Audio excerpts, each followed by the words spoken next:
Hello friends, एक बार फिर से स्वागत है आप सभी का फुल कोर्स के अंदर।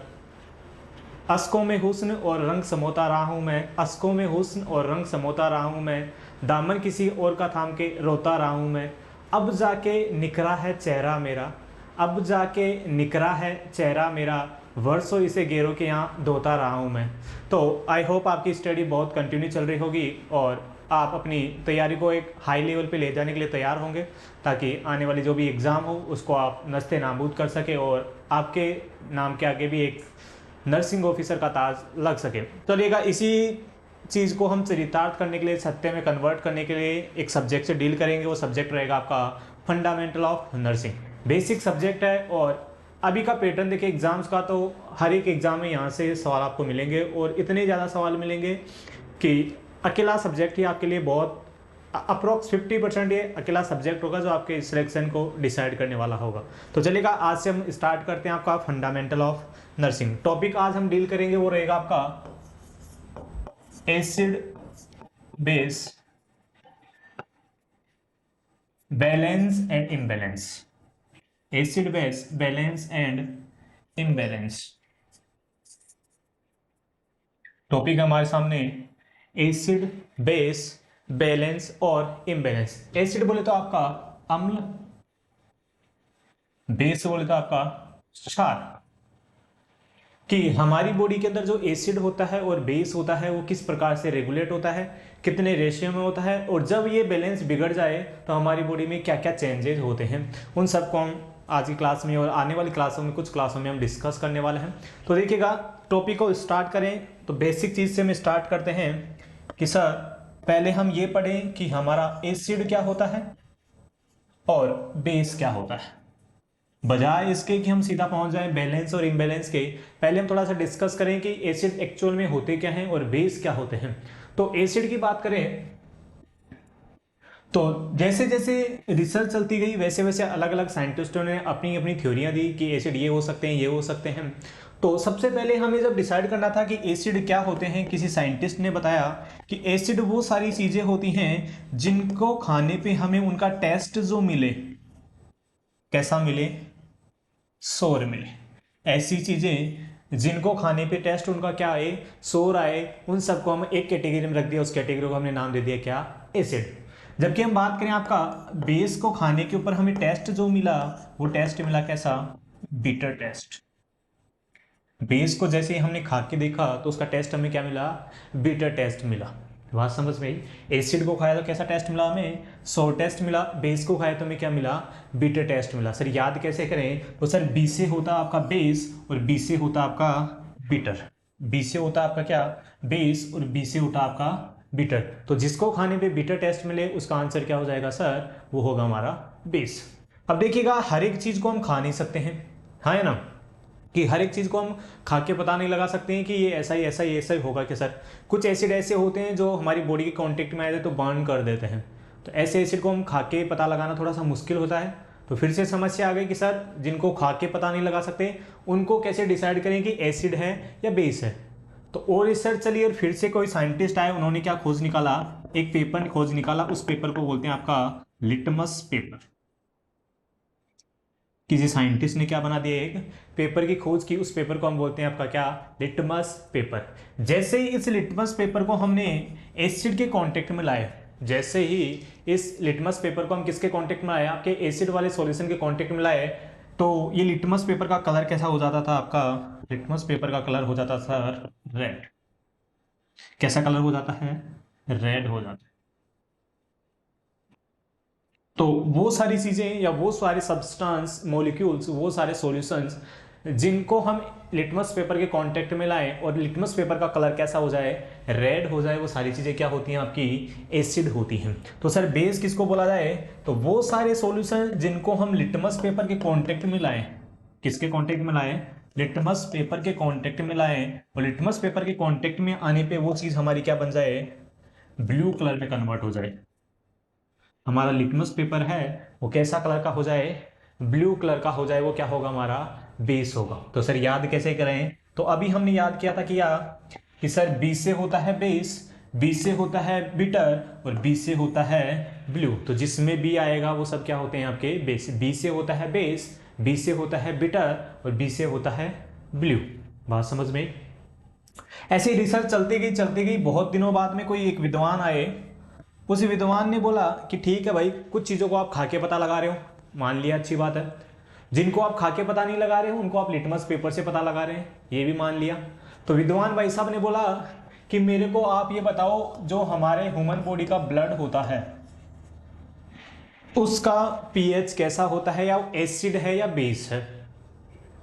अब ब्लड की बात करें तो खाए तो ब्लड में कोई टेस्ट नहीं आता है ना। ब्लड को खाया जाए तो कोई टेस्ट नहीं आता है। दूसरा सर, कलर ब्लड का हम बात करें तो रेड कलर का होता है ना। ब्लड कैसा होता है? रेड कलर का होता है। अब रेड कलर की चीज के अंदर हम कोई भी चीज डालेंगे वो सिंपल सी बात है रेड ही निकलेगी, चाहे से वो एसिड हो, कुछ भी डालें रेड कलर में, कुछ भी डालेंगे तो वो जब बाहर निकालेंगे कैसा निकालेगा? रेड। जैसे दीवार को हम लाल कलर करें तो दीवार कैसी बनेगी? ब्लैक थोड़ी बनेगी, रेड ही बनेगी ना। तो ऐसा ये रेड कलर वाले सॉल्यूशन के अंदर हमने कुछ भी डाला बाहर से तो क्या बनेगा? वो रेड ही बनेगा। तो हमने ब्लड के अंदर कुछ भी डाला, लिटमस पेपर कैसा भी डाला, हमेशा लिटमस पेपर कैसा निकलेगा? रेड ही निकलेगा। तो यहाँ पे हमारी फिर से थ्योरी क्या हो गई है? गलत हो गई है कि सर लिटमस पेपर से भी हम पता नहीं लगा सकते। ना हमने खा के पता लगा सका इसका, ना हमने किससे लगा पाया? लिटमस पेपर से। तो तीसरा तरीका, फिर से साइंटिस्टों ने कुछ रिसर्च की और निकाला कि वो सारी चीजें जिनको हम एसिड बोलेंगे उनके लिए कुछ अलग डेफिनेशन देनी पड़ेगी, और बेस जिनको बोलेंगे उनके लिए हमें फिर से एक अलग डेफिनेशन देनी पड़ेगी। तो एसिड किनको बोला? वो सारी चीजें जिनके पास क्या हो? H+ आयन हो।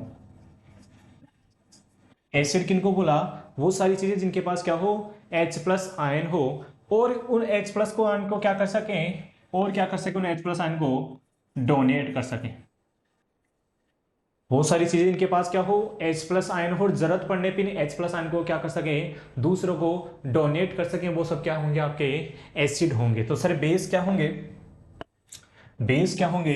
तो बेस होंगे सर वो सारी चीजें जिनके पास क्या हो? OH आयन हो, OH आयन अपने पास में रखते हो, एंड जरूरत पड़ने पे इधर जो H+ आयन डोनेट किए जा रहे थे, दान किए जा रहे थे, उन सबको ये क्या कर लेंगे? अपने पास में रिसीव कर लेंगे। तो ये क्या कर लेंगे? एंड रिसीव H+ आयन की जरूरत पड़ने पे क्या कर लेंगे? आपके H+ आयन को रिसीव कर लेंगे। बात समझ में? तो एक बार फिर से देखते हैं, देखिएगा कि सर एसिड किसको बोला हमने।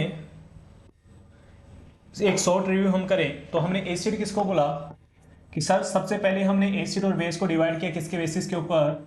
टेस्ट के बेसिस के ऊपर। टेस्ट हमने जैसे खाया तो एसिड कैसे निकले? 100 टेस्ट के निकले। बेस को खाया तो कैसा टेस्ट निकला? बीटा टेस्ट निकला। सेकंड वन हमने देखा कैसे? लिटमस पेपर के ऊपर। तो लिटमस पेपर को कैसा बना देते हैं? एसिड रेड बना देते हैं, जबकि बेस क्या कर देते हैं सर? ब्लू में कन्वर्ट कर देते हैं। थर्ड वन सर हमने देखा क्या कि एसिड क्या होते हैं? जिनके पास क्या होते हैं? H+ आयन होते हैं, जबकि बेस क्या होते हैं? OH आयन होते हैं। एसिड H+ आयन को डोनेट करते हैं, बेस H+ आयन को क्या करते हैं? रिसीव करते हैं। यहां तक बात समझ में आई? तो थोड़ा और आगे लेके चलते हैं आपको। इसके बाद में हमने ये डिसाइड कर लिया कि क्या एसिड है हमारा और क्या बेस है। क्लियर है? तो अभी एक नई चीज निकल के आई सर कि ये H+ आयन और OH आयन का क्या लफड़ा है।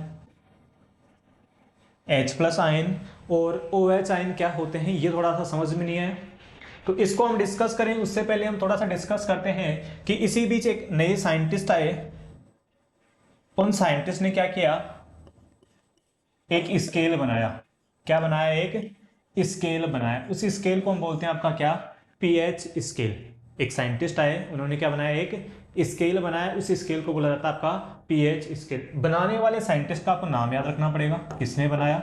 Doctor Sorensen. तो हमसे सवाल पूछा जाएगा पीएच स्केल किसके द्वारा इन्वेंटेड था? किसने पीएच स्केल की खोज की? तो आप बताएंगे किसने? Doctor Sorensen. Doctor S. इस डॉक्टर ने क्या बताया कि मैं एक स्केल बना रहा हूं, इस स्केल में मैं नंबरिंग दे देता हूं कितने से कितनी? 0 से 14। मिड पॉइंट इन्होंने बता दिया कितना होता है? 7 होता है। डॉक्टर साहब ने बताया कि वो सारी चीजें जिनकी पीएच 7 से कम हो वो सारी कहलाएंगी क्या, एसिड। वो सारी चीजें जिनका पीएच 7 से कम होगा वो सारी क्या कहलाएंगी, आपकी एसिड कहलाएंगी। वो सारी चीजें जिनकी पीएच 7 से ज्यादा हो वो सारी क्या कहलाएंगी, आपकी बेस कहलाएंगी। क्या कहलाएंगी, बेस कहलाएंगे। एक हमने बात की 7 से कम, 7 से कम, एक हमने बात की अबाउट दिस 7, 7 से ज्यादा। तो सर 7 का क्या करें, 7 का क्या करें? तो वो सारी चीजें जिनका पीएच 7 होता है उनको बोलते हैं क्या, न्यूट्रल। ना ही एसिड है ना ही बेस है, 20 वाली चीज हो गई। बात समझ में? तो जिनका पीएच 7 से कम होगा वो सब क्या होंगे, आपके एसिड होंगे। जिनका पीएच 7 से ज्यादा होगा वो बेस होंगे, और जिनका पीएच 7 होगा वो क्या होंगे, न्यूट्रल होंगे। बात समझ में यहां तक चलेगा? थोड़ा सा आगे लेके चलते हैं आपको। यदि मैं सवाल पूछूं, कोई सॉल्यूशन है, कोई सॉल्यूशन है, उसका पीएच हमें देखने को मिल रहा है 7.3, तो बताओ नेचर ऑफ सॉल्यूशन क्या रहेगा, नेचर ऑफ सॉल्यूशन। एक सॉल्यूशन है, कोई भी सॉल्यूशन है हमारा, उसका पीएच हमें देखने को मिल रहा है कितना, 7.3।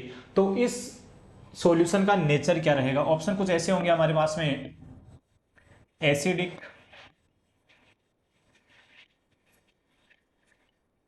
एल्कलाइन और न्यूट्रल, नॉर्मल।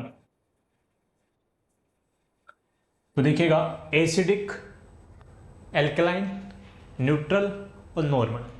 देखिएगा, हम पीएच स्केल के ऊपर बात करें तो हमने मिड पॉइंट बोला था किसको, 7 को। वो सारी चीजें जिनका पीएच 7 से ज्यादा हो उनको हमने बोला था क्या, बेस।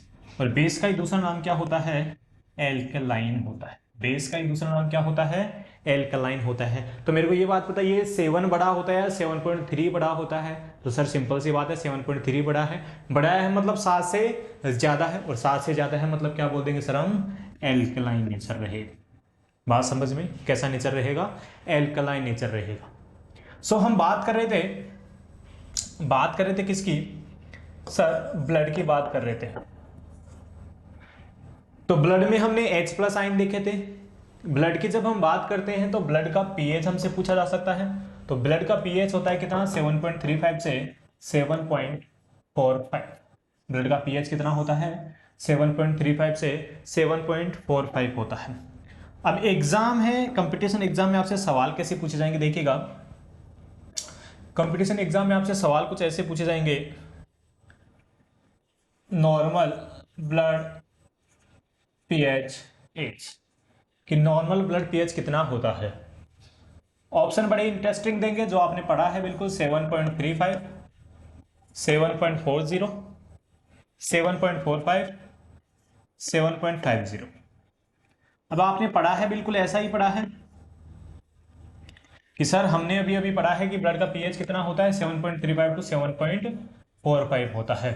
अब समस्या ये आ गई, 35 भी ऑप्शन में है, 45 भी ऑप्शन में है। तो बात करें तो सर आंसर क्या करें? तो सर दोनों का मिड पॉइंट जो होगा वो आपका क्या होगा, आंसर होगा। तो दोनों के बीच की बात करें तो मिड पॉइंट क्या होता है, 7.40 होता है।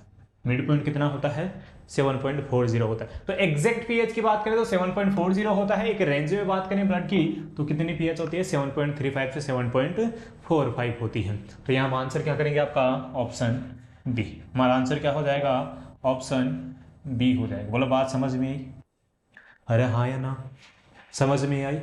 हौसला बनाए रखना होगा, मेहनत करते रहने होगा कि जब तक नौकरी ना लग जाए, सिर के ऊपर ताज ना लग जाए नर्सिंग ऑफिसर का, तब तक हमें मेहनत करती रहनी है, करते रहना है और करते रहना है।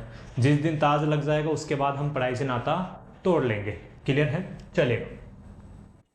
तो हमारी एक बात समझ में आई कि सर जिसका पीएच 7 से कम होगा वो एसिड होगा, 7 से ज्यादा होगा वो बेस होगा या एल्कलाइन होगा, 7 होगा वो क्या होगा, आपका न्यूट्रल होगा। अभी हम बात करें कि सर एक हमने बात की थी H+ आयन की। ये H+ आयन किसको इंडिकेट कर रहे थे, पीएच को या एसिडिटी को इंडिकेट कर रहे थे कि जिसके पास H+ आयन होंगे वो क्या होगा, एसिड होगा, है ना। अब दो प्रिंसिपल हमें पढ़ने पड़ेंगे। एक पढ़ना पड़ेगा पीएच H+ आयन और पीएच का रिलेशन, कि जस्ट फॉर एग्जांपल आपको बोला जाए आपकी बॉडी में कौन इंक्रीज हो रहे हैं, H प्लस आयन इंक्रीज हो रहे हैं, आपकी बॉडी में H प्लस आयन इंक्रीज हो रहे हैं, तो बताओ बॉडी पीएच क्या होगी। तो बॉडी पीएच क्या हो जाएगी सर, इसके रिस्पॉन्स में बॉडी पीएच क्या होगी, बॉडी पीएच डिक्रीज हो जाएगी। तो एक बात मैं बोल सकता हूं यहां से कि H plus ion equal to indirectly proportional of pH. जैसे फॉर एग्जांपल मैं बात करूं आपसे कि आपके पास कोई सॉल्यूशन है जिसका पीएच आ रहा है आपका 7 या 6.5, कोई सॉल्यूशन है जिसका पीएच आ रहा है कितना, 6.5। अभी हमने बात किया था कि वो चीज एसिड होगी जिसके पास H प्लस आयन होंगे, वो चीज एसिड होगी जिसके पास H प्लस आयन होंगे। फॉर एग्जांपल मानिए जिसका पीएच 6.5 है उसके पास H प्लस आयन भी कितने होते हैं, 6.5 भी होते हैं। फॉर एग्जांपल मानिएगा कि जिसका पीएच 6.5 होता है, यह हो गया आपका पीएच और ये हो गया आपका H प्लस आयन। क्लियर है। अभी मैं बात करूं सर पीएच को यदि मेरे को कम करना हो 5.5 करूं तो H प्लस आयन को बढ़ाऊं या घटाऊं बताओ। तो सर जो जितना ज्यादा एसिड होगा उसमें H प्लस आयन उतने ही ज्यादा होंगे। तो इसमें H plus ion for example मैं मान लूं कि इसमें 8 H प्लस आयन होते हैं। तो जैसे जैसे हमारा पीएच कम होता जा रहा है वैसे वैसे हमारे H प्लस आयन बढ़ते जा रहे हैं। तो क्या बात समझ में आई हमें, क्या बात समझ में आई कि सर जब हम पीएच की बात करते हैं और एसिड की बात करते हैं तो जैसे जैसे पीएच बढ़ता है वैसे वैसे एसिड कम होता है, और जैसे जैसे पीएच कम होता है वैसे वैसे एसिड बढ़ता है। बात समझ में देखिएगा,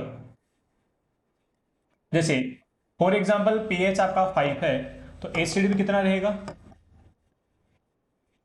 एसिड भी रहेगा।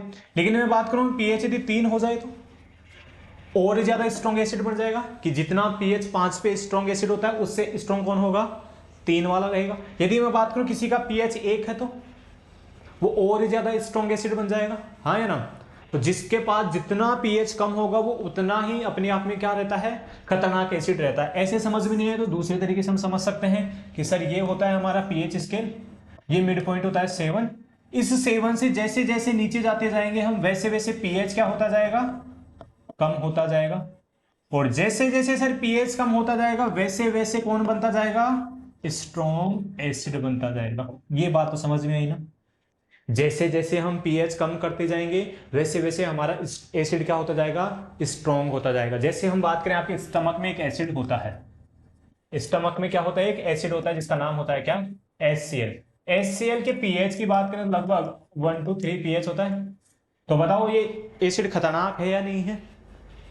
इसका हम कंपैरिजन करें ऐसे एसिड से जिसका पीएच 6 हो, ऐसे एसिड से कंपैरिजन करें इसको जिसका पीएच क्या हो, 6 हो, तो दोनों में से खतरनाक कौन होगा। तो सर सिंपल सी बात है, खतरनाक वही होगा जिसका पीएच कम होगा, क्योंकि जितना पीएच कम होगा, जितना पीएच कम होगा उतना ही क्या होगा हमारा, उतना ही क्या होगा हमारा एक्स्ट्रा H प्लस आयन होंगे, और उतना ही H प्लस आयन होगा उतना ही क्या होगा हमारा स्ट्रॉन्ग एसिड होगा। तो अभी हम बात कर रहे थे पीएच का रिलेशन देख रहे थे H प्लस आयन के साथ में, तो हमने बोला था इनडायरेक्टली प्रोपोर्शनल होता है। कैसे सर, कि सर जब पीएच डिक्रीज होगा तो क्या होंगे, H प्लस आयन इंक्रीज होंगे। या मैं बोलूं सर पीएच इंक्रीज होगा तो क्या होंगे, H प्लस आयन डिक्रीज होंगे। कैसे होंगे देखिएगा, कैसे होंगे, कैसे होंगे कि सर ये लीजिए हमने ये आपका पीएच स्केल बनाने की कोशिश की, ये आपका पीएच स्केल हमने बनाया, मिड पॉइंट आपका 7 है, 0 से 14 तक नंबरिंग होती है। तो अब मैं पीएच को 7 से लेके आऊँ, पूरा अज्यूम कीजिए 6 के ऊपर, एक बार मैं लेके आया 5 के ऊपर, नेक्स्ट वन आपका 4, नेक्स्ट वन आपका 3, नेक्स्ट वन आपका 2, नेक्स्ट वन आपका 1, last one is 0। So in acid में या इन पीएच में हम बात करें, एक बार हम फॉर एग्जांपल हम लेके चलें कि किसी चीज का पीएच कितना है, 4 है, किसी चीज का पीएच कितना है 4 है, और किसी सॉल्यूशन का पीएच कितना है, किसी सॉल्यूशन का पीएच है 2। तो दोनों में से खतरनाक एसिड कौन होगा, दोनों में से स्ट्रॉन्ग एसिड कौन होगा? तो सर सिंपल सी बात है, जिसका पीएच कम होगा वो ज्यादा खतरनाक एसिड होगा। तो ये क्या रहेगा, स्ट्रॉन्ग रहेगा, किसकी तुलना में, 4 की तुलना में। और अभी हमने बात की थी स्ट्रॉन्ग बनाने के लिए क्या जरूरी होते हैं सर, स्ट्रॉन्ग बनाने के लिए H+ आयन जरूरी होते हैं, कि जिसके पास जितने H+ आयन होते हैं वो उतना ही खतरनाक एसिड होता है। तो जैसे जैसे हमारी पीएच कम होती जा रही है वैसे वैसे कौन बढ़ता जा रहा है, हमारा H+ आयन बढ़ता जा रहा है। यही इसका अपोजिट देखें, इधर की साइड में हम जाएं तो जैसे जैसे हमारा पीएच बढ़ते जा रहा है वैसे वैसे हमारा एसिड कमजोर होता जा रहा है। और कमजोर कब होगा, जब उसमें H+ आयन कम होंगे, जब हमारे क्या कम हो जाएंगे, H+ आयन कम हो जाएंगे। तो H+ आयन जैसे जैसे कम होते जाएंगे वैसे वैसे हमारी क्या बढ़ती जाएगी, पीएच बढ़ती जाएगी। बात समझ में आई? चलिए, ये थोड़ा सा था हमारा एसिड और बेस के बारे में कि क्या होते हैं एसिड, क्या होते हैं बेस। अब हम बात करें कि एसिड और बेस का बैलेंस कैसे होता है हमारी बॉडी में। बैलेंस, तो सर बैलेंस पढ़ने के लिए जरूरी है कि हम ये जाने कि हमारी बॉडी में एसिड और बेस होते कितने हैं, एसिड रेशियो बेस।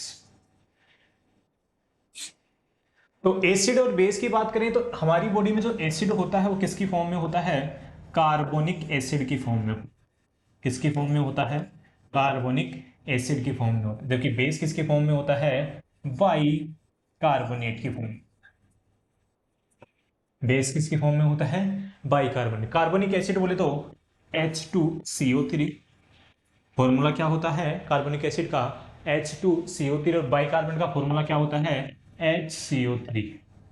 क्या होता है, HCO3। तो हमारी बॉडी के अंदर एसिड और बेस की हम बात करें तो एसिड किसकी फॉर्म में होता है, कार्बोनिक एसिड के फॉर्म में होता है। बेस किसकी फॉर्म में होता है, बाइकार्बोनेट। आप सीधा सा फॉर्मूला बोल सकते हैं, कार्बोनिक एसिड का फॉर्मूला क्या होता है, H2CO3, और बाइकार्बोनेट का फॉर्मूला क्या होता है, HCO3 होता है। तो सर कितना होता है, 1:20 होता है।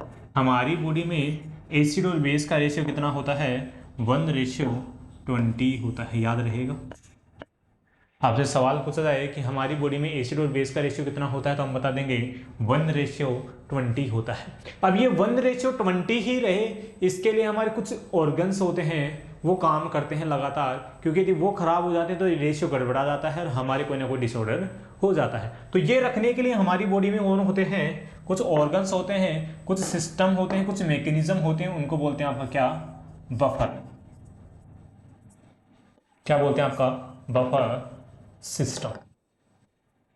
तो हमारी बॉडी के अंदर बॉडी पीएच को रेगुलेट करने के लिए जो अपना इंपॉर्टेंट रोल अदा करते हैं उन सबको हम बोलते हैं क्या, बफर सिस्टम। तो बफर सिस्टम क्या होते हैं, कुछ ऐसे केमिकल रिएक्शन जो क्या करते हैं, बॉडी पीएच को नॉर्मल रखने में अपना योगदान प्रदान करते हैं, उन सबको बोलते हैं क्या, बफर सिस्टम। तो बफर सिस्टम की डेफिनेशन क्या होगी, केमिकल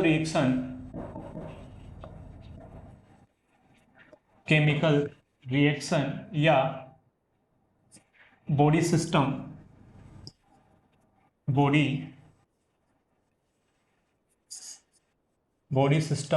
that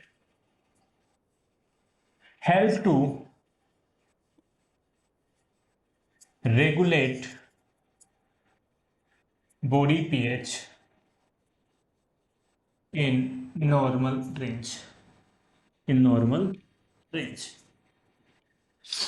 बफर सिस्टम क्या होते हैं कि कुछ केमिकल रिएक्शन होती हैं या कुछ ऐसे ऑर्गन्स होते हैं जो क्या करते हैं, हमारी बॉडी पीएच को नॉर्मल रखने के लिए कुछ रिएक्शन करते हैं, कुछ एक्शन करते हैं, उन सबको क्या बोलते हैं, आपका बफर सिस्टम बोलते हैं। बात करें बफर सिस्टम की तो बफर सिस्टम 2 टाइप्स के होते हैं।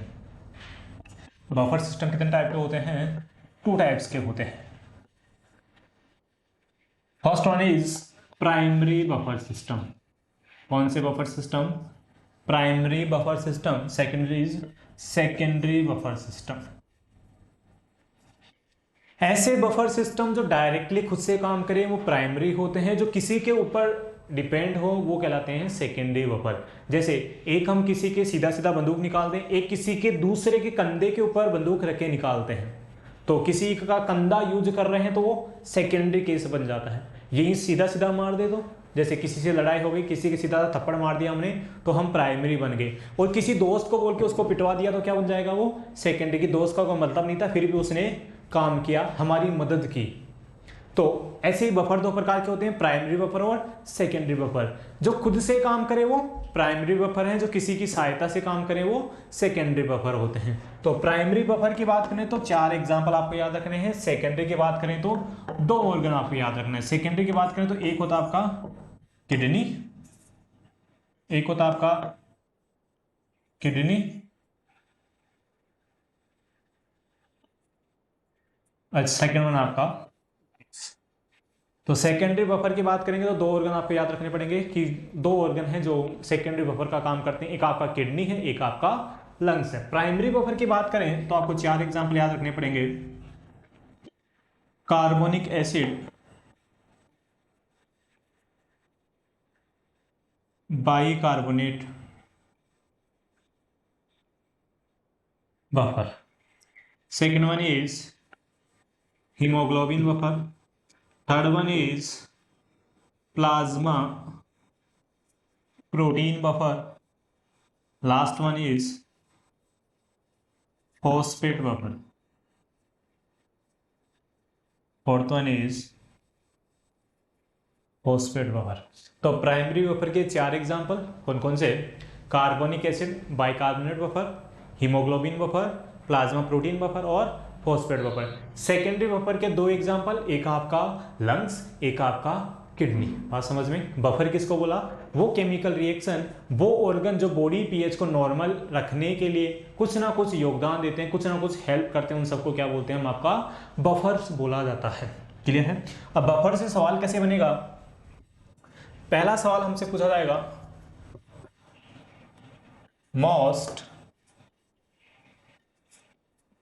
abundant primary buffer. सवाल हमसे पूछा जाएगा मोस्ट अबंडेंट प्राइमरी बफर कौन सा होता है। कुछ ऑप्शन ऐसे होंगे। अब देखिएगा प्राइमरी का पूछ रहा है तो सेकेंडरी वाले तो ऑप्शन होंगे नहीं, होंगे और प्राइमरी वाली। हमें पता है प्राइमरी के 4 एग्जांपल होते हैं, कौन कौन से होते हैं, carbonic acid, bicarbonate, carbonic acid, bicarbonate buffer, second one is hemoglobin buffer, third one is plasma protein buffer, and last one is phosphate buffer। तो हमसे यदि सवाल पूछे प्राइमरी ऑफ प्राइमरी बफर तो वो होता आपका कौन सा, कार्बोनिक एसिड बाइकार्बोनेट बफर। याद रहेगा। आपसे पूछे मोस्ट अबंडेंट, या इसी को दूसरा बोला जा सकता है क्या, प्राइमरी ऑफ प्राइमरी बफर, तब भी हम आंसर क्या करेंगे आपका, carbonic acid bicarbonate buffer, carbonic acid bicarbonate buffer. बात समझ में आई। चलेगा। अब 1 बाय 1 एक एक को हम डिस्कस करने की कोशिश करेंगे कि क्या हीमोग्लोबिन बफर होता है या क्या अदर बफर्स होते हैं, कैसे हमारी बॉडी में ये काम करते हैं। तो फर्स्ट वन हम डिस्कस करते हैं आपका हीमोग्लोबिन बफर। किसकी बात करते हैं, हीमोग्लोबिन बफर की बात करते हैं। चलिएगा, थोड़ा सा एग्जाम्पल के द्वारा समझने की कोशिश कीजिएगा। ये आपकी मान लीजिए, अज्यूम कीजिए कोई सेल है, ये आपका ब्लड है। जब भी कोई प्रॉब्लम होती है आप सैंपल लेते हैं, टेस्ट करते हैं, तो कहाँ से करते हैं कि सर सिंपल सी बात है, किसी सेल को तो काट के देखते नहीं, हम ब्लड से ही लेते हैं। ब्लड का सैंपल लेते हैं, उसमें चीज़ें चेक करते हैं कि कौन सी चीज़ क्या बढ़ रही है। ऐसे ही फॉर एग्जांपल आपके एसिड बढ़ा बॉडी में, तो कहाँ से चेक करें, सर ब्लड को निकालें, एबीजी करें, एट्रियल ब्लड गैस एनालिसिस करें, उसके अंदर देखें कि पीएच बढ़ा है या घटा है, हाँ है ना। तो अब हमारे ब्लड में हो गया क्या, एसिड। फॉर एग्जाम्पल बता रहा हूँ मैं, सिर्फ हमारे ब्लड में क्या हो गया है, एसिड। सर एसिड हुआ मतलब क्या बढ़ गया, H+ आयन इंक्रीज हो जाएंगे सर। तो यदि हमारा हीमोग्लोबिन बफर एक्टिवेट होगा तो हीमोग्लोबिन बफर क्या करेगा, इस बढ़े हुए H+ आयन को क्या करेगा, सेल के अंदर शिफ्ट करवा देगा। तो ये जो ब्लड में H+ आयन था वो अब कहाँ चला जाएगा, सेल के अंदर चला जाएगा। और सेल के अंदर बात करें तो एक सेल का एक फिक्स शेप एंड साइज होता है। वो फिक्स शेप एंड साइज रखने के लिए यदि सेल के अंदर कुछ बाहर से डाल रहे हैं तो कुछ आपको निकालना पड़ेगा, नहीं तो सेल का आपका शेप साइज क्या हो जाएगा, डिस्टर्ब हो जाएगा, बिगड़ जाएगा। तो फिर फिक्स शेप साइज रखने के लिए हमें क्या करना पड़ेगा, हमारा प्लाज्मा प्रोटीन बफर क्या करेगा, इसके अंदर से H+ आयन के रिस्पॉन्स में क्लोराइड आयन को बाहर निकाल देगा। जैसे ही H+ आयन क्या करेंगे, सेल के अंदर जाएंगे, उसके रिस्पॉन्स में कौन बाहर निकल जाएगा, क्लोराइड आयन बाहर निकल जाएंगे। तो सेल का फिक्स शेप एंड साइज भी बचा रहेगा। और जैसे ही ये होगा तो अब ये ब्लड से H+ आयन क्या हो गए, कम हो गई। तो ब्लड में H+ आयन की क्या हो जाएगी, कमी हो जाएगी। ब्लड में जब H+ आयन की कमी हो जाएगी तो ब्लड का जो एसिड लेवल था वो भी क्या हो जाएगा, कम हो जाएगा। बात समझ में। लेकिन जस्ट इसका अपोजिट हम बात करें कि सर जब एल्कलोसिस हो जाए तो कोई दिक्कत नहीं, एल्कलोसिस कर देते हैं हम। कि सर जब पीएच का लेवल बढ़ जाए तो हो जाएगा क्या, एल्कलाइन या बेस बढ़ जाएगा। अब एल्कलाइन बढ़ा तो बॉडी को फिर से इसी को सही करना है, तो हीमोग्लोबिन यदि एक्टिवेट होगा तो हीमोग्लोबिन क्या कर सकता है, हीमोग्लोबिन से दो चीजों के साथ काम कर सकता है, एक आपका H+ आयन, एक आपका क्लोराइड आयन। अब इस केस में यहां पे कौन बड़ा है, OH आयन बड़े। कौन बड़ा है, OH आयन बड़े हैं। इन OH आयन को कम करवाने के लिए हम क्या करेंगे सर, अंदर से किसको बाहर निकाल देंगे, H+ आयन को बाहर निकाल देंगे। बाहर जो क्लोराइड आयन है उसको क्या कर देंगे, सेल के अंदर शिफ्ट करा देंगे। बात समझ में। तो जैसे H+ आयन बाहर आएंगे, नहीं क्या बाहर आ गया, एसिड बाहर आ गया। बाहर कौन है पहले से, एल्कलाइन है, बेस। तो जब भी दो चीजों की लड़ाई होती है, एसिड और बेस की लड़ाई होती है, तो पीएच क्या हो जाता है, न्यूट्रल हो जाता है। यानी कि एसिड और बेस एक दूसरे को क्या कर देंगे, खत्म कर देंगे। जब ना बचेगा एसिड ना बचेगा बेस तो क्या हो जाएगा, पीएच न्यूट्रल हो जाएगा। तो जो एल्कलाइन था वो भी धीरे धीरे क्या हो जाएगा, हमारा नॉर्मल हो जाएगा। बात समझ में आई। तो इस चीज को हम लिख लेते हैं कि कैसे क्या होता है सर, इस चीज को हम लिख लेते हैं आपका कैसे क्या होता है। तो लिखिएगा in case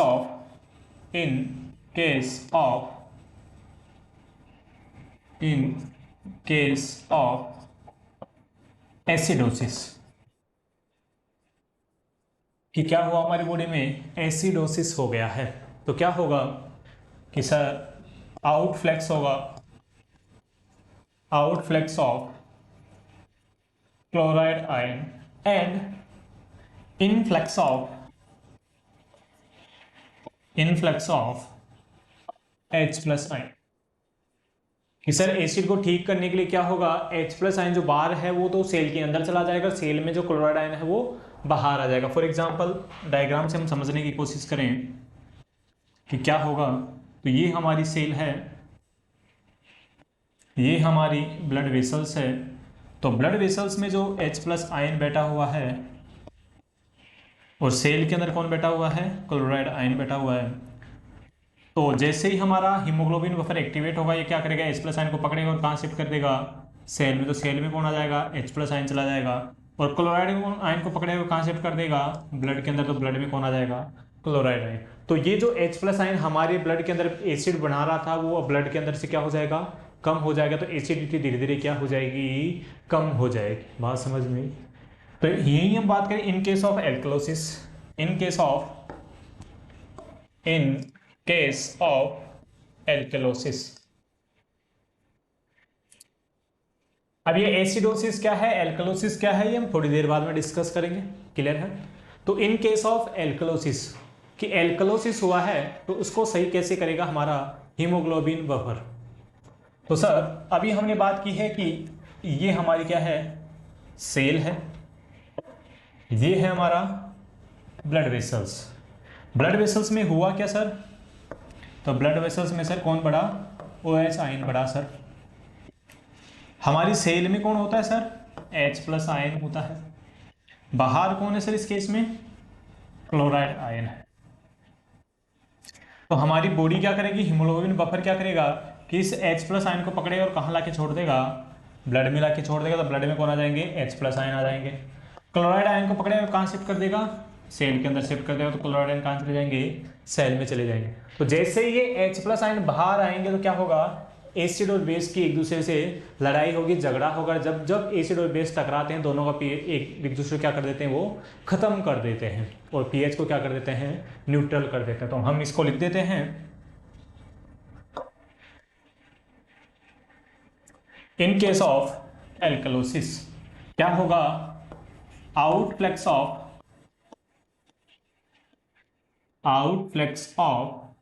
H plus ion and influx of chloride. कि आउटफ्लेक्स होगा किसका, H प्लस आयन का, इनफ्लेक्स होगा किसका, क्लोराइड आयन का। बात समझ में आई, चलेगा। ये हो गया हमारा हीमोग्लोबिन बफर, इस प्रकार से काम करता है। सेकेंड बफर की हम बात करें आपकी plasma protein buffer. Plasma protein बात करें तो प्लाज्मा प्रोटीन हमारी बॉडी में 3 प्रकार की होती हैं, एल्बुमिन, ग्लोबुलिन और फिब्रिनोजन। एल्बुमिन, ग्लोबुलिन और फिब्रिनोजन 3 प्रकार की क्या होती है हमारी बॉडी में, प्लाज्मा प्रोटीन होती हैं। जैसे कुछ लड़कों का नेचर होता है कि जहां लड़की देखी उसके पीछे पीछे चल देते हैं कि कैसे भी करके इस लड़के का तो नंबर लेना ही लेना है, हाँ है ना, जिनको बोलते हैं चैप टाइप के, कि एक बार बात कर लो तो पीछे ही पड़ जाते हैं। कुछ होते हैं ना लड़के, या कुछ लड़कियां भी होती हैं कि एक बार बात कर लिया तो पीछे ही पड़ जाती हैं हाथ धो के। चिपकने का जिनका नेचर होता है, थोड़ा सा ज़्यादा चिपकू टाइप के जो होते हैं, ऐसा ही कुछ ऐसा होता है किसके अंदर, कि जो H प्लस आयन होते हैं, जो आपके H प्लस आयन होते हैं, उनका भी नेचर कैसा होता है, आपके एक लड़के की तरह होता है। जैसे लड़के किसी लड़की की चिपक जाते हैं कि एक बार बात कर ली लड़की तो बस फंस गई, वो तो पीछा ही नहीं छोड़ेंगे उसका, फिर सुबह और शाम मैसेज पे मैसेज, फोन पे फोन किए जाएंगे। ऐसा ही H प्लस आयन का सीन होता है कि जैसे ही H प्लस आयन को कौन दिखता है, आपका प्लाज्मा प्रोटीन दिखते हैं। जैसे ही प्लाज्मा प्रोटीन को H प्लस आयन दिखते हैं या H प्लस आयन को प्लाज्मा प्रोटीन दिखते हैं, एक दूसरे के साथ क्या हो जाते हैं, ये चिपक जाते हैं, बाइंड हो जाते हैं। तो फ्री H प्लस आयन का नेचर कैसा होता है, बाइंड हो जाते हैं किसके साथ में, H प्लस आयन के साथ में, और जरूरत पड़ने पे क्या हो जाते हैं, अलग भी हो जाते हैं। बात समझ में आई। तो कौन कौन, albumin and globulin have nature to bind with H plus, कि सर H प्लस आयन के साथ में बाइंड होने का क्या होता है, नेचर होता है। समझ में आया, चलेगा। देखिएगा डायग्राम से हम इसको समझने की कोशिश करें तो ये लीजिए, हमारा एक प्लाज्मा प्रोटीन बना देते हैं हम, एल्बुमिन, ग्लोबुलिन, जो भी आप माने इसको। इसके साथ में 4 कैल्शियम जुड़े होते हैं। कौन जुड़ा होता है, कैल्शियम जुड़ा हुआ होता है। बात समझ में, कौन जुड़ा होता है, कैल्शियम जुड़ा होता है। इसी के साथ में और कौन जुड़े होते हैं, आपके H प्लस आयन जुड़े।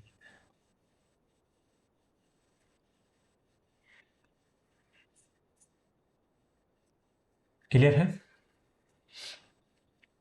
तो एक प्लाज्मा प्रोटीन की बात करें, एल्बुमिन या ग्लोबिन, जो भी आप एग्जांपल लेना चाहिए, इसके साथ में 2 चीज़ें जुड़ी होती हैं, एक जुड़ा होता है कैल्शियम, एक जुड़ा होता है H प्लस आयन।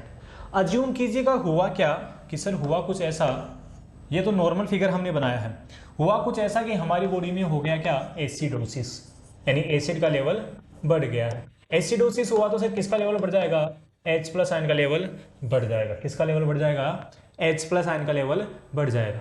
अब इस बढ़े हुए H प्लस को हमें ठिकाने लगाना है, कंट्रोल करना है बॉडी के अंदर।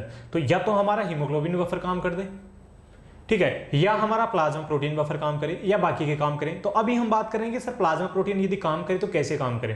तो प्लाज्मा प्रोटीन बफर क्या देखेगा कि हमारी बॉडी में क्या बढ़ गए हैं, H प्लस आयन बढ़ गए हैं। तो ये क्या करेगा, जो नॉर्मली इसके साथ में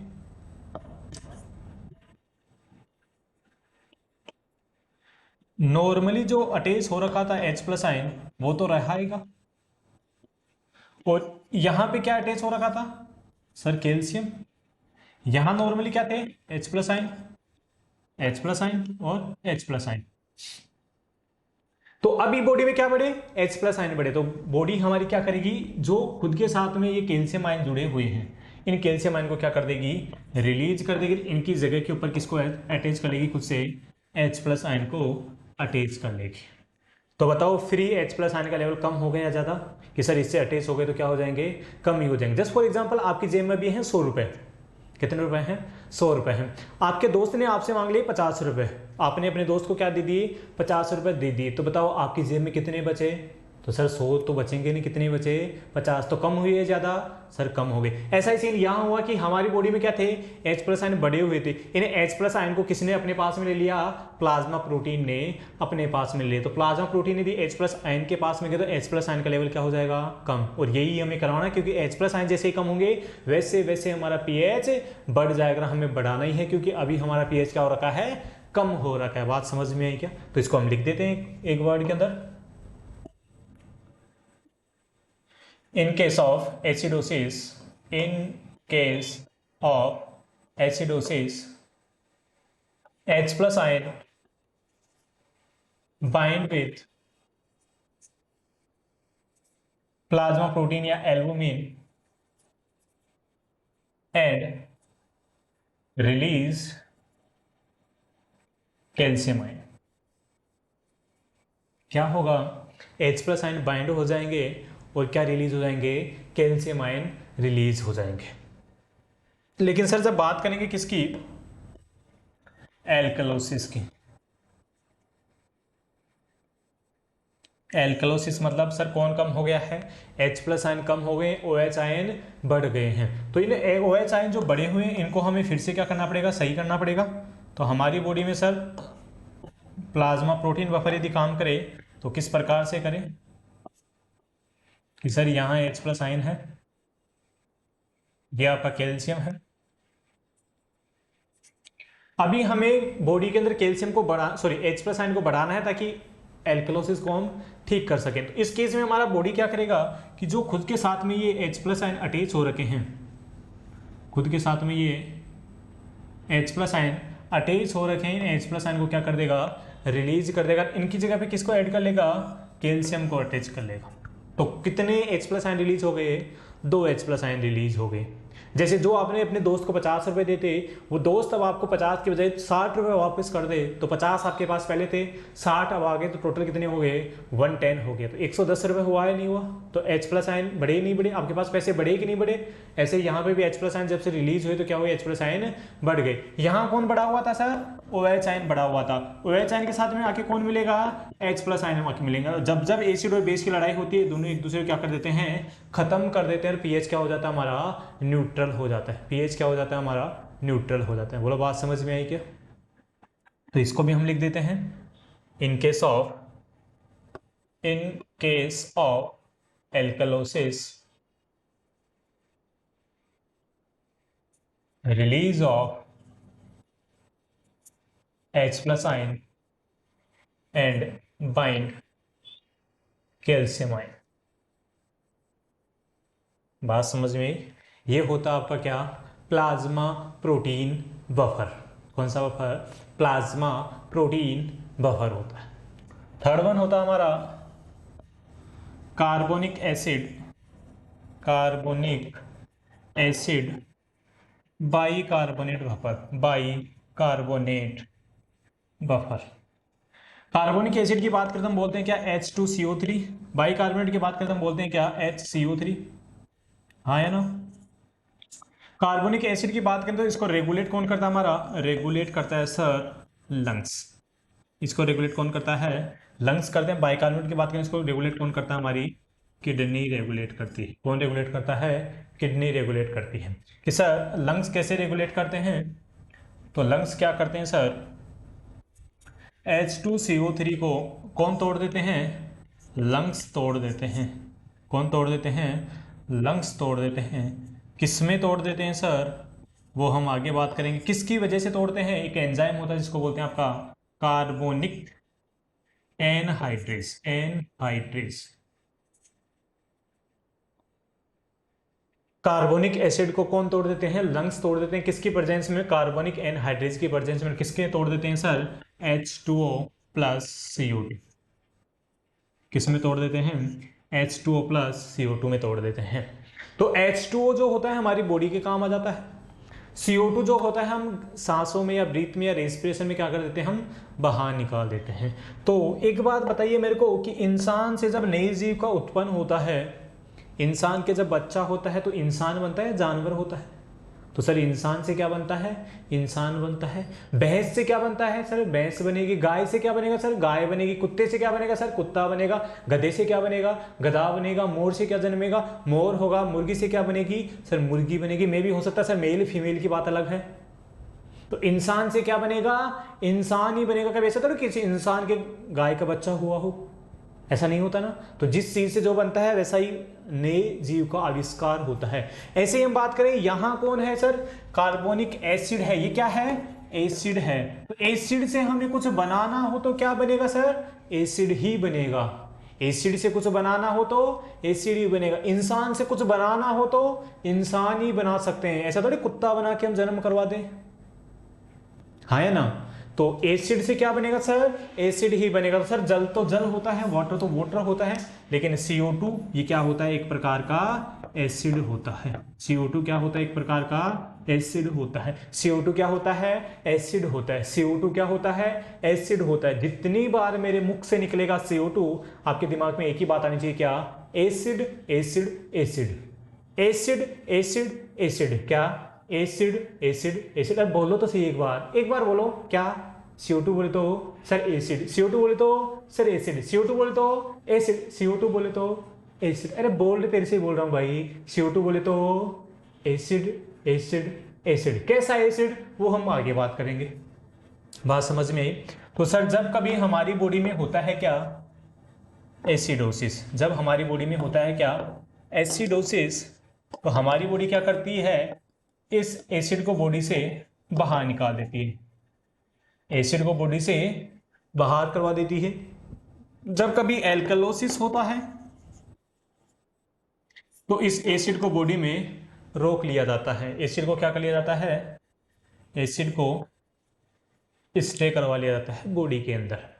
बात समझ में। तो देखिएगा, दोनों को एक साथ समझाने की कोशिश कर रहा हूं। जैसे ही क्या हुआ, एसिडोसिस हुआ। क्या हुआ, एसिडोसिस हुआ। सर एसिडोसिस हुआ तो क्या बढ़े, H प्लस आयन बढ़े। ये H प्लस आयन किससे जुड़ जाएंगे, H2CO3 के साथ जुड़ जाएंगे। सॉरी, किसके साथ जुड़ जाएंगे, HCO3 के साथ जुड़ जाएंगे। किसके साथ जुड़ाएंगे, HCO3 के साथ। हम क्या बना देंगे, H2CO3, और ज्यादा एसिड बनेगा। अब जब H2CO3 बना तो इसको कौन काम करेगा, इसके ऊपर सर लंग्स काम करेंगे। क्या काम करेंगे सर, इसको किस में तोड़ देंगे, H2O प्लस CO2 में तोड़ देंगे। और CO2 को हम क्या कर देंगे, एक्सपायर कर देंगे, एक्सपायरेटरी एयर में बॉडी से बाहर निकाल देंगे। तो अल्टीमेटली ये जो एसिड बना, हमने क्या किया, इसको गैस के रूप में बॉडी से बाहर निकाल दिया। तो एसिड बॉडी से बाहर निकल गया तो बॉडी में क्या बचा, सिर्फ बेस बचा। तो इससे हमारा एसिडोसिस क्या हो जाएगा, सही हो जाएगा। बात समझ में। इन केस ऑफ हमारे क्या हुआ सर, इन केस ऑफ हमारे क्या हुआ, एल्कलोसिस हुआ। हमारे क्या हुआ, एल्कलोसिस हुआ। हमारे क्या हुआ, एल्कलोसिस हुआ। एल्कलोसिस हुआ फिर क्या बढ़े, OH आयन बढ़े। तो हमारी बॉडी क्या करेगी सर, H2CO3 को तोड़ेगी। H2CO3 को क्या करेगी, तोड़ेगी। किस में तोड़ेगी sir, H plus plus HCO3 में तोड़ेगी। किस में तोड़ेगी, H प्लस आयन और HCO3 में तोड़ेगी। ये हो गया सर हमारा एसिड, ये हो गया हमारा क्या सर, बेस। इसको हमारी बॉडी क्या करेगी, यूरिन के द्वारा बाहर निकाल देगी। इसको क्या करेगी, यूरिन से क्या कर देंगे, बॉडी से एक्सक्रीट आउट कर देंगे।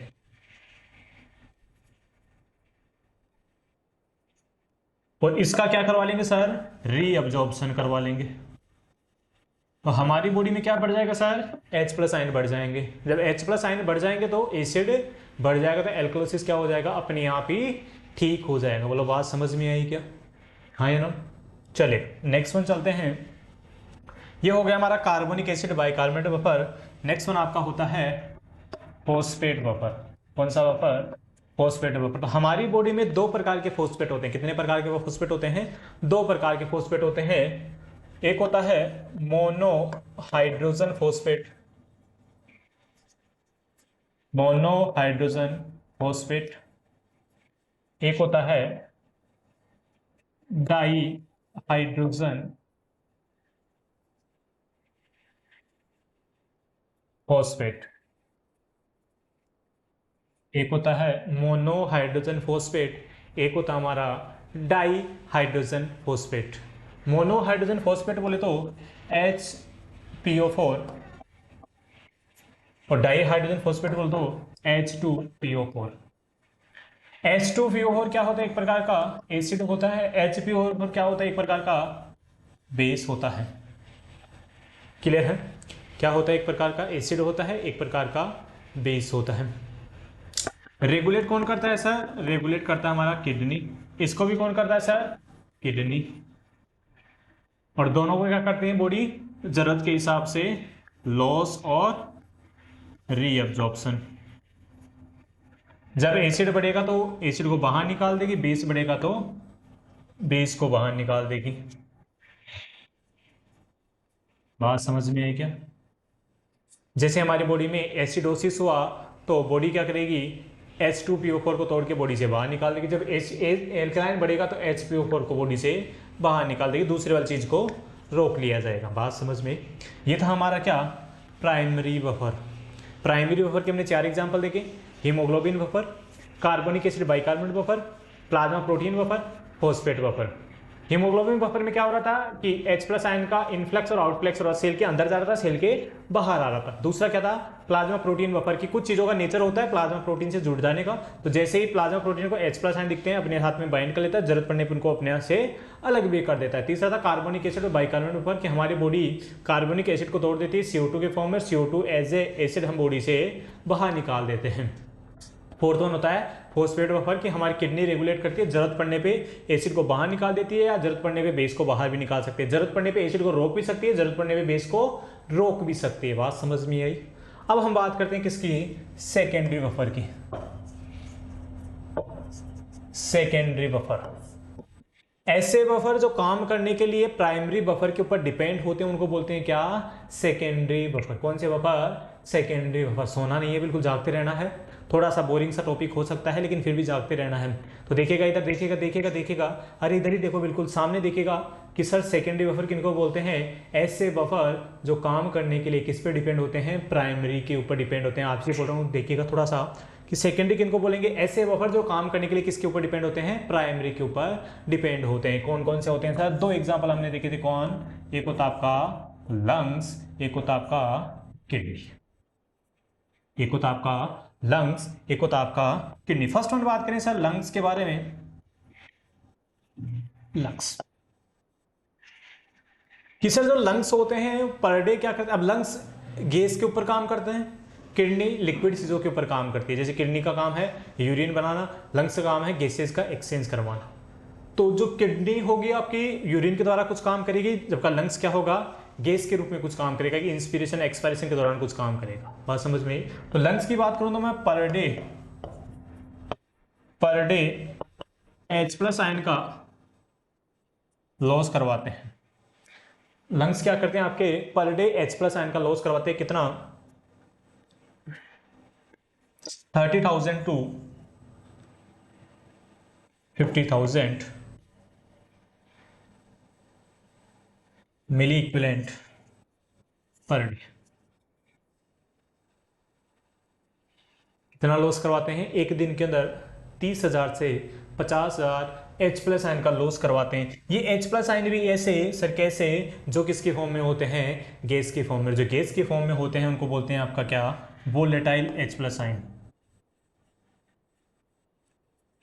तो हमसे पूछा जाए आपके लंग्स पर डे कितना H+ आयन लॉस करवाते हैं, तो सर हम बता देंगे 13 से 50,000 मिली equivalent per litre per day.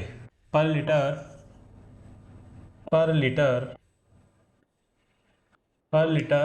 पर डे हमारी लंग्स क्या करते हैं? लॉस करवाते हैं। सर अब हमारे लंग्स कब काम करेंगे? लंग्स काम करेंगे सर, देखिएगा एक एग्जांपल से समझने की कोशिश करते हैं। जैसे ये आप हैं,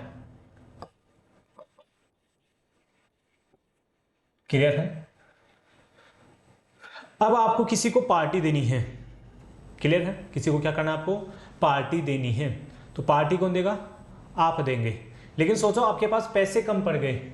जितने पैसे आपको लग रहा है कि सर इस पार्टी में हमारे 5,000 रुपये खर्च होने वाले हैं, लेकिन आपके पास 5,000 रुपये पूरे नहीं हैं तो क्या होगा? सर हम पार्टी नहीं दे पाएंगे।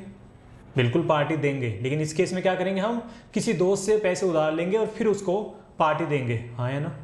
तो जैसे समस्या आपको आई, कब आई? जब सर पैसे नहीं थे तो उतने नहीं थे जितने हमारे पास में होने चाहिए। बात समझ में? तो हमारी मदद कौन करेगा? हमारा दोस्त करेगा। हमारी मदद कौन करेगा? दोस्त करेगा। कब करेगा? जब हमारे ऊपर कोई समस्या आएगी। जैसे हमारा किसी से झगड़ा हो जाए तो हम किसको फोन करते हैं? दोस्त को करते हैं कि आज यार लड़ाई हो गई है, यहाँ देखना है, थोड़ा सा मैटर हो गया, हाँ या ना? ऐसे ही हमारी बॉडी में दो ऑर्गन हैं जो एक दूसरे के बिल्कुल दोस्त हैं, एक आपका किडनी, एक आपका, दो ऑर्गन हैं जो एक दूसरे के दोस्त हैं, एक आपका किडनी, एक आपका लंग्स। जब भी किडनी को समस्या आती है, जब भी किडनी को कोई भी समस्या आती है, इस समस्या का समाधान या इलाज कौन करता है? आपका लंग्स करता है। लेकिन सर समस्या तो लंग्स को भी आ सकती है, तो जब भी लंग्स को समस्या आएगी उसका इलाज कौन करेगा? किडनी करेगी। जैसे अभी आपको जरूरत पड़े तो आपके दोस्त ने दे दिए हैं, और कभी आपके दोस्त को जरूरत पड़े तो आपसे मांगेगा, फिर आपको भी देना पड़ेगा, हाँ या ना?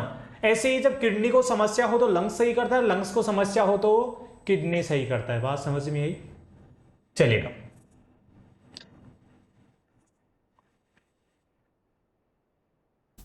तो जब किडनी को समस्या आएगी तो कौन सही करेगा? लंग्स सही करेंगे, और लंग्स को समस्या आएगी तो कौन सही करेगा? किडनी सही करेगा। तो जब अज्यूम कीजिएगा कि सर किडनी को समस्या आई है, और जब किडनी को समस्या आती है तो प्रॉब्लम होती है मेटाबॉलिक वाली। कैसे होगी वो बाद में डिस्कस करेंगे हम। तो अज्यूम कीजिएगा आपकी बॉडी में हुआ है क्या? मेटाबॉलिक, क्या हुआ है? Metabolic acidosis.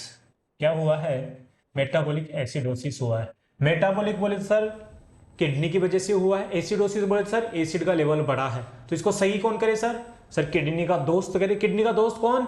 लंग्स करे। तो लंग्स क्या करेगा? लंग्स के पास एक ही इलाज है सर, एसिड को बॉडी से बाहर बाहर और बाहर निकाल दे। तो एसिड को बाहर कैसे निकाल सकता है आपका लंग्स? कि सर क्या कर देगा? Increase respiration rate and increase tidal volume. किसको इंक्रीज कर देगा? Respiration rate and tidal volume को इंक्रीज कर देगा। जब जल्दी जल्दी सांसें लेंगे तो जल्दी जल्दी सांस हम बाहर निकालेंगे, और सांस बाहर निकालेंगे तो किसको निकाल देंगे? CO2 को। अभी हमने बात की थी CO2 बोले तो एसिड। तो हमारी बॉडी से कौन लॉस हो जाएगा सर? एसिड लॉस हो जाएगा। एसिड यदि लॉस हुआ तो बॉडी में क्या बचा सर? बेस बचा। तो बेस क्या कर देगा? इसको सही करवा देगा। लेकिन सर उल्टा हो जाए तो हमारी बॉडी में हो जाए क्या? Metabolic alkalosis. सर किडनी को तो कोई भी समस्या हो सकती है, ये लीजिए किडनी में क्या हुआ है? एल्कलोसिस वाली समस्या हुई है। तो इसको भी सही कौन करे? इसको भी सही हमारा कौन करे सर? लंग्स करे। और लंग्स क्या करेगा सर? इस केस में decrease respiration rate and decrease tidal. Respiration rate को डिक्रीज कर देगा, टाइडल वॉल्यूम को डिक्रीज कर देगा। अब रेस्पिरेशन रेट डिक्रीज होगा तो कम सांसें लेंगे, कम सांस लेंगे तो बॉडी से कम सांस बाहर निकालेंगे, कम CO2 का लॉस होगा। CO2 यदि बॉडी से बाहर नहीं निकलेगा तो कहां रुकने लग जाएगा? बॉडी में। और CO2 रुका मतलब बॉडी में क्या रुका? एक प्रकार से एसिड रुका। तो धीरे धीरे बॉडी में एसिड का लेवल बढ़ने लग जाएगा। एसिड बढ़ेगा तो किसको सही कर देगा? आपके एल्कलोसिस को सही कर देगा। बोलो बात समझ में आई? तो जब कभी एसिडोसिस होगा तो respiration rate and tidal volume बढ़ जाएगी। कौन सी वाली कंडीशन में सर? मेटाबॉलिक वाली कंडीशन में। कौन सी वाली कंडीशन में? मेटाबॉलिक वाली कंडीशन में। बात समझ में आई? कौन सी वाली कंडीशन में? मेटाबॉलिक वाली कंडीशन में। और जब मेटाबॉलिक एल्कलोसिस होगा तो बॉडी में क्या होगा सर? क्या होगा? टाइडल वॉल्यूम और रेस्पिरेशन रेट कम हो जाएगी। बात समझ में चलेगा। नेक्स्ट हम बात करते हैं सर किडनी की।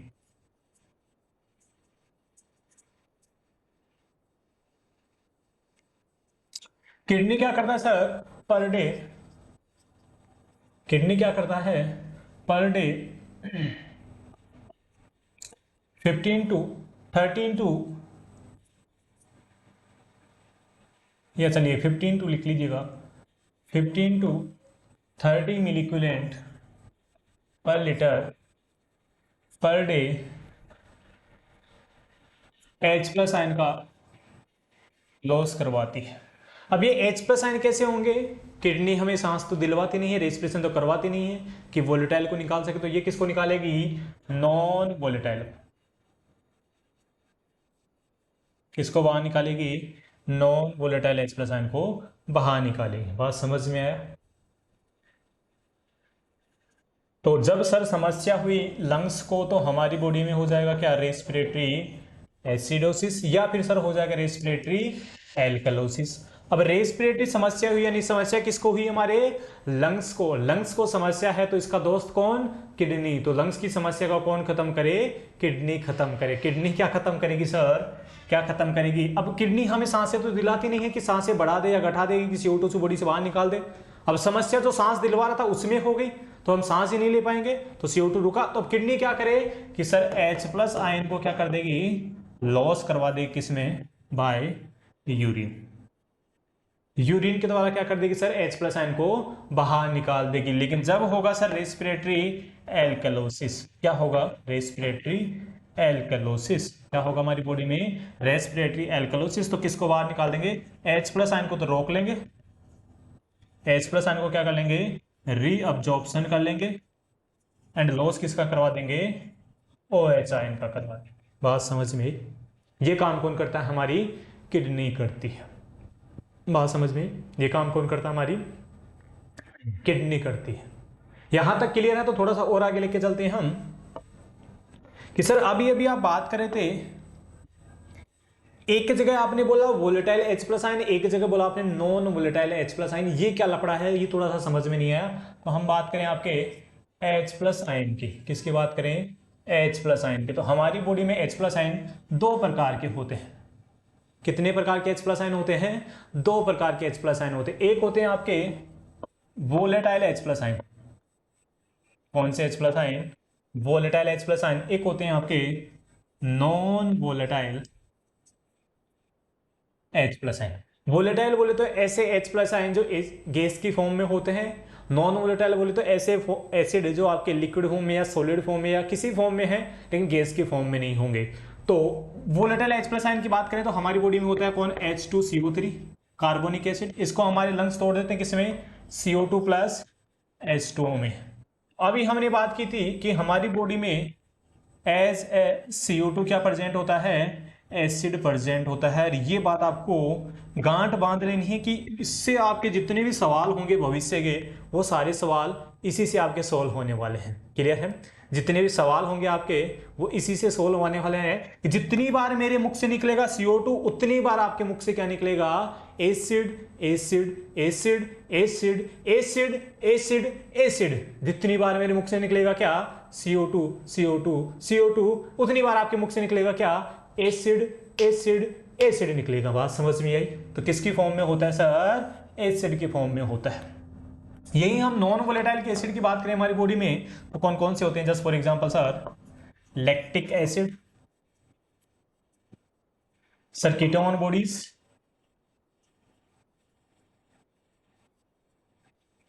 या सर अदर एसिड्स, HCl, या और कोई भी एसिड जो किसी भी कारणवश हमारी बॉडी में बन रहा है। ये सब एसिड किसके हैं, एग्जांपल हैं, नॉन वोलेटाइल एसिड के एग्जांपल है। तो सर इधर यदि गैस की फॉर्म में कुछ लोचा होगा तो यहां समस्या हो सकती है क्या, रेस्पिरेटरी वाली, या तो हो सकता है क्या एसिडोसिस, या हो सकता है सर एल्कलोसिस। कि सर एसिड बढ़ा तो एसिडोसिस हो जाएगा, एसिड घटा तो एल्कलोसिस हो जाएगा। यहां हम समस्या की बात करें तो यहां समस्या होगी कौन सी सर, मेटाबॉलिक। हो सकता है सर एसिडोसिस, हो सकता है सर एल्कलोसिस, हो सकता है सर एसिडोसिस, हो सकता है क्या एल्कलोसिस। बात समझ में आई? तो 2 सेकंड के लिए आप नोटबुक को रख दीजिएगा और 2 सेकंड के लिए एक बार फिर से सामने ध्यान दीजिएगा, क्या कि हम स्पीड से पूरे टॉपिक को रिवाइज कर देंगे। आज की क्लास में हमने पढ़ा क्या है, हमने शुरुआत की थी एसिड बेस बैलेंस और इम्बैलेंस के। स्टार्ट में हमने देखा था एसिड किसको बोला, वो सारी चीजें जिनको हमने खाया तो टेस्ट मिला हमें कैसा, सोर। जिनको हमने लिटमस पेपर में डाला तो कैसा मिला, रेड। जिनके हमने H+ आयन देखे तो जिनके पास क्या थे, H+ आयन, इनको हमने क्या बोला, एसिड बोला। क्या बोला, एसिड बोला। सर बेस किसको बोला, जिसका टेस्ट होता था बीटर, जो लिटमस पेपर को कर दे सर ब्लू, और जिसके पास हो सर क्या, OH आयन। बात समझ में आई? उसके बाद हमने एक डॉक्टर का नाम देखा, डॉक्टर एस सोरेंगर या सोरेनसन, उन्होंने क्या किया था, पीएच स्केल की खोज की थी। उन्होंने नंबर दिया था 0 से 14 तक, 7 बताया था मिड पॉइंट, 7 से कम हो तो एसिड, 7 से ज्यादा हो तो बेस, 7 हो तो न्यूट्रल। ब्लड का पीएच की बात करें तो ब्लड का पीएच होता है कितना, 7.35 से 7.45 होता है। ब्लड का पीएच कितना होता है, 7.35 से 7.45 होता है। नेक्स्ट वन हमने देखा था कि हमारी बॉडी में एसिड और बेस का रेशियो कितना होता है। एसिड और बेस का रेशियो होता है 1:20। कुछ ऑर्गन्स होते हैं जो इस रेशियो को नॉर्मल रखने में हमारी सहायता करते हैं, उन ऑर्गन्स को बोलते हैं आपके क्या, बफर। बफर होते हैं सर दो प्रकार के, एक होते हैं प्राइमरी बफर, एक होते हैं सेकेंडरी बफर। प्राइमरी बफर उनको बोलते हैं जो खुद से क्या करते हैं, काम करते हैं। सेकेंडरी किनको बोलते हैं, जो किसी के ऊपर डिपेंड होते हैं, उनको बोलते हैं सेकेंडरी बफर। प्राइमरी बफर के कितने एग्जाम्पल है, 4 एग्जाम्पल है। कौन सा example sir, haemoglobin buffer, plasma protein buffer, carbonic acid bicarbonate buffer, और लास्ट वन आपका फॉस्फेट बफर। सेकेंडरी के सर 2 एग्जांपल कौन कौन से, किडनी और लंग्स। तो ये आज की क्लास में हमने पढ़ा है थोड़ा बहुत एसिड और बेस के बारे में। आगे वाली क्लास में हम पढ़ेंगे कि सर जब एसिड का लेवल बढ़ जाए तो क्या क्या अबनॉर्मलिटी होती है बॉडी में, कौन कौन से डिसऑर्डर होते हैं, बेस का लेवल बढ़ जाए तो बॉडी में क्या क्या होता है। इस क्लास में इतना ही, मिलते हैं नेक्स्ट क्लास में। Thank you so much.